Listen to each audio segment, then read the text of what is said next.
కొన్ని క్వశ్చన్స్ అడగాలానికి ఒక్క నిమిషం. కొంతమంది అక్కడ రాశారమ్మా. ఆ గ్రీన్ కలర్ ఒకసారి చూపించమ్మా, గ్రీన్ కలర్ కార్డ్. ప్రభాస్ గారిని పెళ్లి చేసుకోవాలి అంటే మాకు ఉండాల్సిన క్వాలిటీ ఏమిటి? ప్రభాస్ గారు, ఒక ఇంటర్వ్యూలో మేము చూసాం, మీరు డైరెక్ట్గా మాట్లాడడం కన్నా ఎవరితోనైనా ఇంటరాక్షన్ మీకు బాగా నచ్చుతుందని. I really like it. After a very long time మా బంగారం. ఒక్కసారి చెప్పండి క్వాలిటీ అంట, ఏదైనా ఒక్క లైన్ చెప్పినా చాలు. Quality.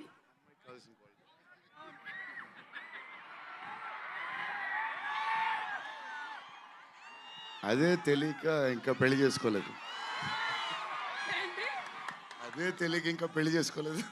అందుకనేనా? Okay, thank you. And అలాగే నెక్స్ట్ క్వశ్చన్. అబ్బా ఏంటమ్మా అందరూ పెళ్లి వెనకాలే పడ్డారు. నిధి పాపని పెళ్లి చేసుకోవాలి అంటే ఏ వృత్తిలో ఉండాలి, ఎంత ఆస్తి ఉండాలి, ఎలా ఉండాలి? రే ఏంట్రా ఇది, మొత్తం బయోడేటా అడుగుతున్నారు. నిధి, మిమ్మల్ని పెళ్లి చేసుకోవాలంటే ఏ ప్రొఫెషన్లో ఉండాలంట వాళ్ళు? Profession of love. Of love. Love. బాబా, profession of love. Okay, Maruti గారు ఎక్కడ ఉన్నారు? మారుతి గారు ఇక్కడే ఉన్నారు. ఓకే, మారుతి గారు మీరు చేసే సినిమాల్లో